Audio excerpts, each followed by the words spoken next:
sumusuko na ang inyong Lordy Bill sa mga bashers niya. No? Yan po. Yan po yung outcome ng maling desisyon na ginawa ninyo.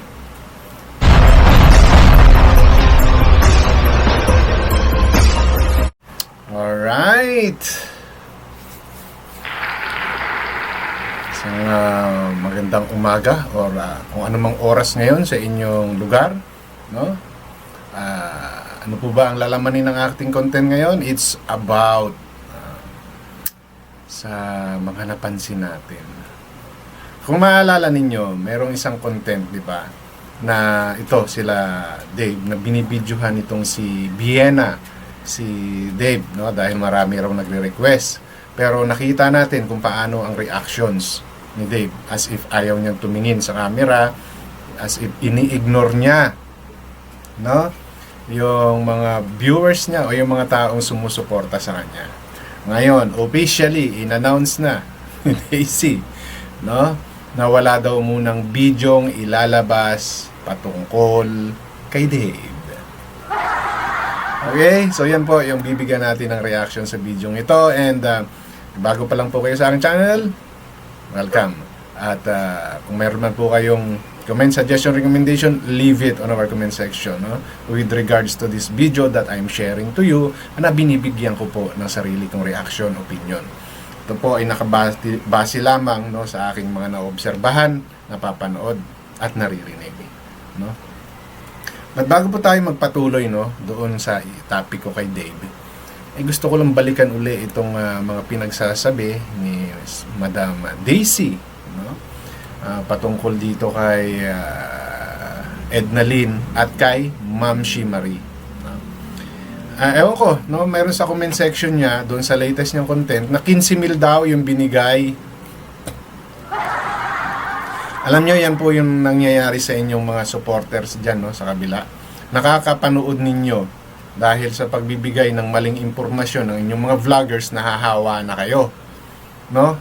Unang-una, bakit bibigyan ng 15,000? No? Ni Tekram, si Edna Lynn? Ha? Tinanong nyo po ba yon sa sarili ninyo? Malinaw na malinaw si Stephen ang nagbigay ng 8,000. No, na ikinasama ng loob ni Daisy at ni Stephen kasi hindi pumunta si Edna Lynn doon sa birthday celebration ni Dave. Di ba? Kung yun nagbinigay ninyo, bakit sumasama ang loob ninyo? Bakit yun hindi nyo masagot? Ngayon, gagawa kayo ng kwento na mas pinili ni Edna Lynn yung 50,000 ay yung 15,000 kaysa sa 8,000. Saan nyo po nakuha yung 15,000? Ha? Yung 5,000 nga eh. Walang binigay si Ramil. Yun ang pagkakasabi ni Edna Lynn. Tapos 15,000 pa. Patunayan nyo po yung sinasabi ninyong 15,000 na yan, no? At with regards dito kay Ma'am Shi Marie na binanggit na espasol, kung ano-ano yung tawag nila kay Ma'am Shi Marie, na obviously si Ma'am Shi Marie yung pinapatungkulan nitong si Ma'am Daisy.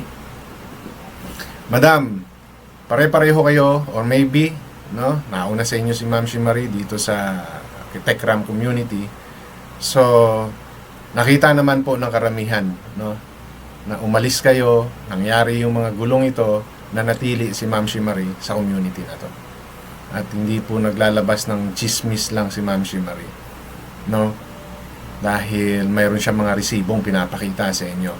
And all of you, no, in this community, si Ma'am Shi Marie ang isa sa pioneer at pinagkakatiwalaan ng mga manalastas dahil sa tagal ng suportang pinakita niya. Kung sinasabi nyo na gumagawa ng kwento, for ano yung ebidensya po ninyo? No, hindi ko po pinoprotektahan dito si Ma'am Shi Marie.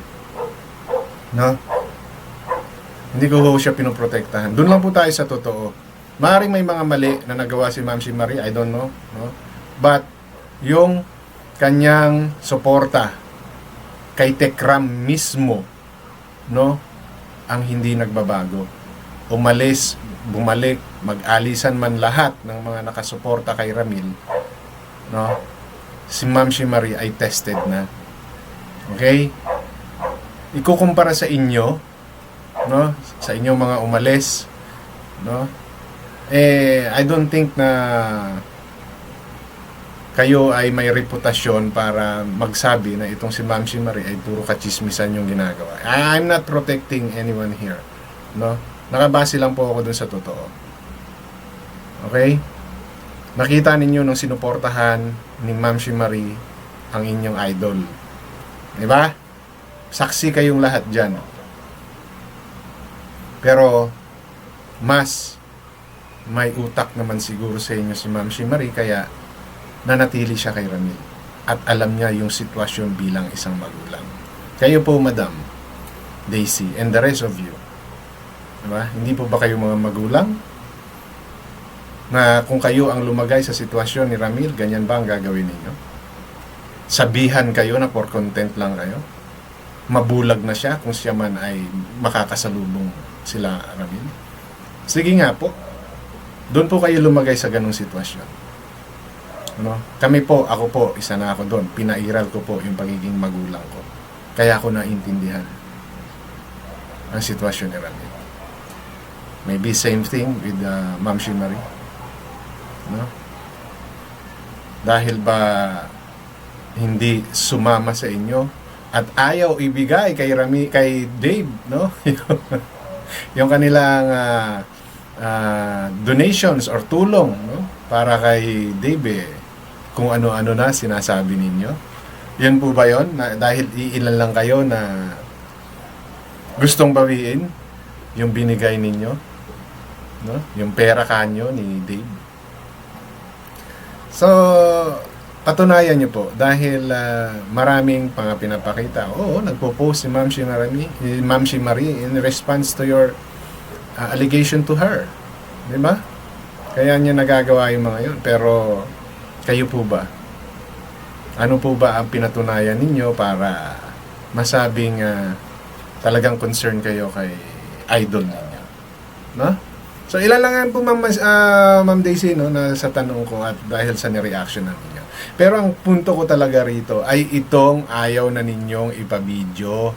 Ayaw na ni Dave. Akala ko ba, Dave, hindi ka affected sa mga bashers mo? No? Ha? Bakit akala ko ba hayaan lang sila namang bash ng mga bash?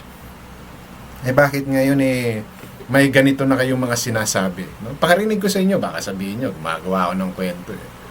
Ito po, no? Wala po muna tayong video siguro na ma-upload about sa ating Kuya Biel kasi tawag dito buhok. Iniiwasan po niya kasi may mga magnanakaw po. Okay lang sana kung kuhanin nila yung picture niya o sa mga video niya, pero sa maganda sana gamitin. Hindi yung sobra namang unfair yan sa amin, Madam Daisy, no? Gusto nyo magaganda lang sabihin. Ayaw nyo pong aminin na napipikon na at ayaw na talaga ni Dave. No? Na makikita siya. Kahit sino sa inyo. No? Aminin nyo na ayaw niyang siya ay mapunta pa or ma-post pa sa SOCMED. Dahil hindi niya kaya yung mga pangbabash na ginagawa sa kanya or yung mga totoong sinasabi against sa kanya. No? Huwag niyo pong idadahilan na ninanakaw. Ipinost niyo po yan publicly. So paano pong nanakaw yan? No? Paano po niyo nasabing ninakaw yan? Nagpo-post kayo. Tama lang nga yan, no? Na huwag na kayong video or mag-post ng video kasi no, nasasaktan at affected si Dave ninyo sa mga lumalabas na mga videos niya at kung paano pinaglalaruan yung mukha niya. Okay? Pero 'di ba, ayan yung problema sa alaga ninyo, no? Ma'am Daisy, ang lakas ng loob niya magsalita. Kesyo okay lang, i-bash nyo lang siya ng i-bash, wala siyang pakialam, pero bakit ngayon may ganyan siyang sinasabi? Na ayaw niyang magamit, no, sa hindi maganda yung kanyang video, yung kanyang mukha. Ano yan? Ngayon lang ba yan pumasok sa SOCMED? O ngayon niya lang dinanas yung mababoy, mabastos, mapaglaruan ang picture niya? No, dahil nung manalastas pa siya, di ba? Magaganda yung ginagawa sa video niya. No? Magaganda yung mga sinasabi sa kanya. Di ba? Nasanay kasi sa ganun ang inyong idol. Or nararamdaman niya na bumabagsak na siya. Baka ganun yun, Ma'am Daisy. No? Pagkakaitan ninyo, yung mga supporter ninyo, na malaman ang update sa kanya, oh, nasaan na yung consideration ninyo sa mga taong gustong tumulong sa inyo? Nananawagan kayo, nagpapa-register kayo ng mga supporters, no? Ng sponsors na pwedeng tumulong kay Dave sa kanyang journey na kasama kayo. Eh bakit ngayon ayaw nyo magbigay ng update? Di ba? Ano yung gusto ninyo? Kabig lang? Okay? Oh, so pinapatunayan lang ninyo, no, diyan sa inyong mga sinasabi na ang inyong idol ay pikon. No, hindi niya kinakaya yung ginagawa sa kanyang mga picture, videos, no, ng mga bashers niya. Pero ang lakas ng loob niyang sabihin na sige lang, bash nyo lang ako. No, mga isip bata kayo. O isip bata naman pala, bakit pinapatulan nyo ngayon nang hindi pag-upload ng video? Di ba? So, is this the admission of your part ng ninyo? No? Na pikon at nararamdaman ng inyong idol na bumabagsak siya at hindi siya tinitigilan ng mga bashers? No?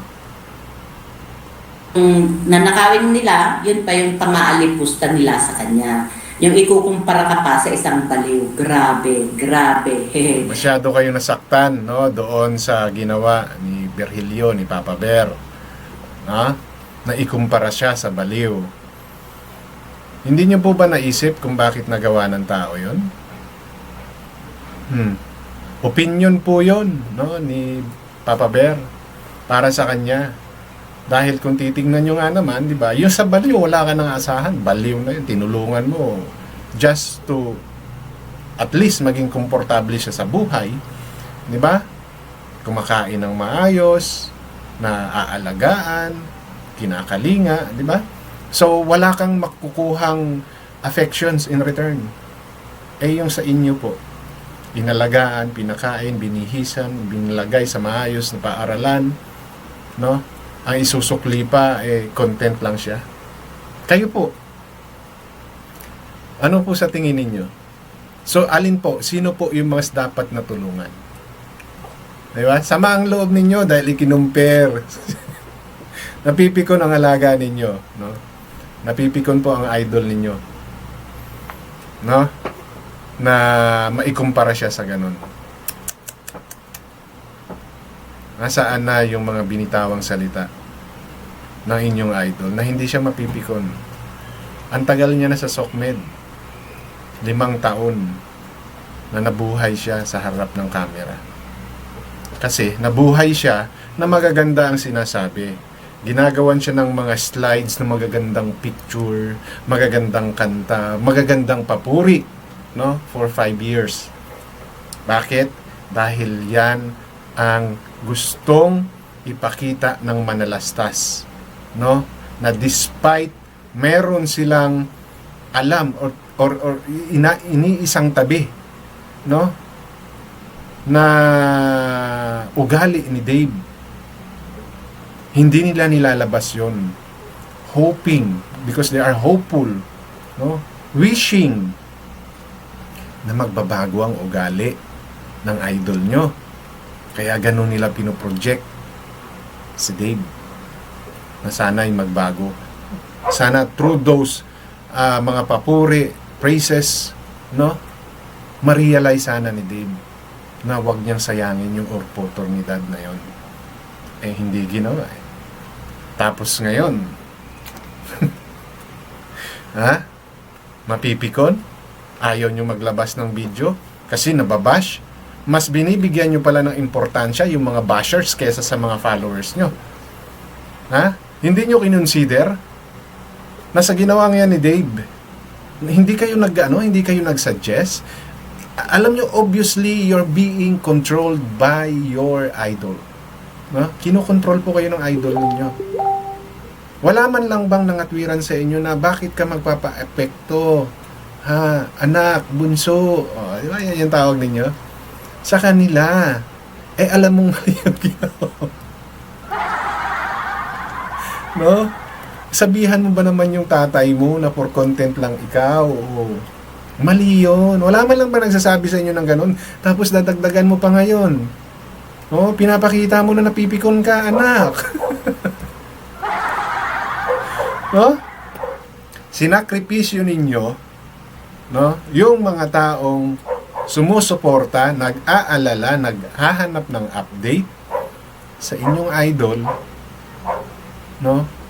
Kesa sa mga bashers na alam nyong nambabash lang, naninira, pinaglalaroan. Di ba? Alam na alam ninyo yun eh. Pero bakit pinagbigyan nyo? Bakit sinunod ninyo ang inyong idol? Kasi, ang iniisip ng idol ninyo, yung sarili niya lang. Wala siyang pakialam sa inyo actually. Wala siyang pakialam sa mga supporter niya. No? Na hindi ninyo kinokorek. Ha? Sang-ayon lang kayo ng sang-ayon sa kanya. Ang gusto nyo puro magaganda. Bakit maganda po ba yung ginawa niya? Yung inasal niya, yung pinakita niya? Para magaganda yung sabihin sa kanya? Grabe yung tao na yun. I hope hindi nyo na pinapanood yung tao na yun kasi hindi naman maganda yung kanyang ginagawa. So, why support certain person na ganun yung ginagawa? So, sana kayo na lang po yung umiwas. Para maramdaman po nila na nabawasan na po yung mga manonood sa kanya, siguro baka magbago. Madam Daisy, no? Magising po kayo sa katotohanan, madam, no? Kung suporta at manunood din lang, di hamak po na mas marami ang nasa Tekram community, no? Hindi po umaasa itong mga nakasuporta sa Tekram community na manunood po or tatangkilikin ng mga nakasuporta sa inyo, kami, no? Please lang po, magising kayo sa katotohanan na ang sumusuporta sa inyo ay halos wala pang 1/4 sa mga nakasupport dito sa mga manalastas. Dahil alam nila tama ang manalastas. No po? Kahit po manawagan kayo sa lahat, no, ng supporter ninyo na wag manood kay Papa Bear or kahit kanino dito sa Tekram community, wala pong epekto sa amin yon.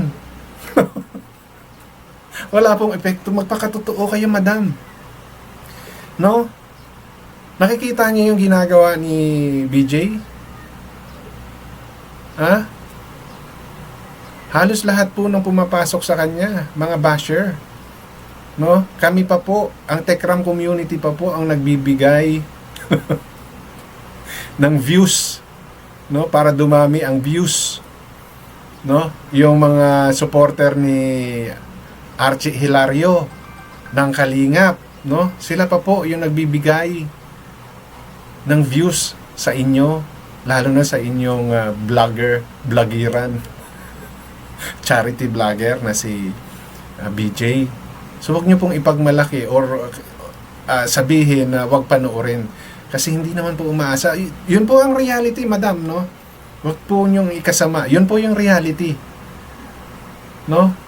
Na hindi kailangan ng mga Tekram vloggers ang suporta na galing sa inyo. Kasi wala pong epekto yun. Pero yung Tekram supporter ang manood sa inyo, sigurado po may epekto sa views niya. Yung supporter nila Hilario, yung supporter ng Kalingap, no? May epekto po yun pag sa inyo nanood. Pero pag kayo yung nanood sa Tekram or sa Hilario at saka sa Kalingap, wala po eh. No? Aminin po natin yung totoo. Huwag po tayo magbulag-bulagan or huwag po kayo magsasalita lang para lang may masabi. Doon po tayo sa katotohanan, madam. Ang buhay siya. Hindi po ba? Kaya yun, di muna tayo mag-upload ng mga bagong picture ng ating Kuya Biel. Dahil nga, ginagamit din naman sa hindi maganda. Buti sana kung sa ikabubuti gagamitin, kaso binabalahura naman po kasi nila yung picture. Kung ano-ano mga... Madam, alam nyo, mag-upload man ng hindi, no? Mag-upload man si Dave ng bago or lumang picture niya, wala pong epekto yun eh. No? Kahit hindi po kayo mag-upload ng bago niya, yung mga luma niya pwedeng gawing laruan pa rin ng mga gustong paglaruan niyan eh. No? Wala pong epekto yan. Oh. Ang pinagdamutan nyo po yung supporter ninyo, hindi yung mga basher. Yung mga supporter nyo po ang pinagdamutan ninyo sa hindi pagbibigay ng update. No, iyon po yung hindi nyo naisip eh. Mas matutuwa po, no, yung mga supporter ng Tekram dahil sa sinabi nyo yan. Pinapakita nyo lang na nalalaos na ang inyong Lord de Biel, napipikon sa mga ginagawa sa kanya, at wala siyang concern sa mga supporter ninyo. No? Yung tatlong yun po ang outcome ng pagsunod ninyo sa kagustuhan ng inyong idol na nagpapasama at nagpapasaya naman sa mga supporter ng Tekram community. No? Dahil admitted without directly saying na ang Lord de Biel ninyo ay napipikon sa kanyang mga bashers. No? Yun pa lang ang ginawa, na ikumpara pa lang sa abnormal, sa may problema sa pag-iisip. Hindi nyo na kinaya. Eh paano kung ibanat ng ibanat sa inyo yan? No? Kada vlogger ganyan ang itapik, ganyan ang sabihin. Ay di, paano na? Baka kung ano nang mangyari sa inyong Lord de Biel. Madam?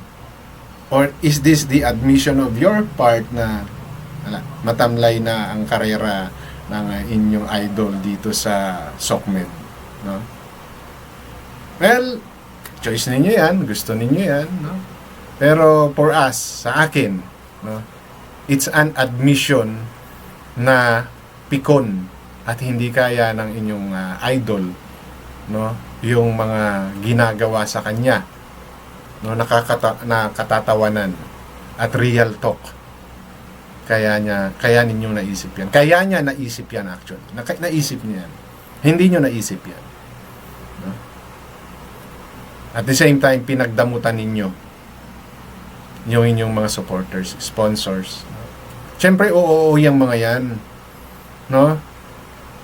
But, deep inside, no, hindi lahat. Iba yung pakiramdam nila. Sumusuko na ang inyong Lord de Biel sa mga bashers niya. No? Yan po yung outcome ng maling desisyon na ginawa ninyo. Okay? So, issue lang po tayo, madam, ha? Lahat ng mga sinabi ko, it's about the issue. Hindi ko kayo siniraan, hindi ko kayo binaboy, and I never say any curse words sa inyo. Real talk lang po tayo. Okay? So, hanggang dito na lamang at matuto po tayo mag-fact check para hindi pa tayo magsabihang fake news. Maraming salamat.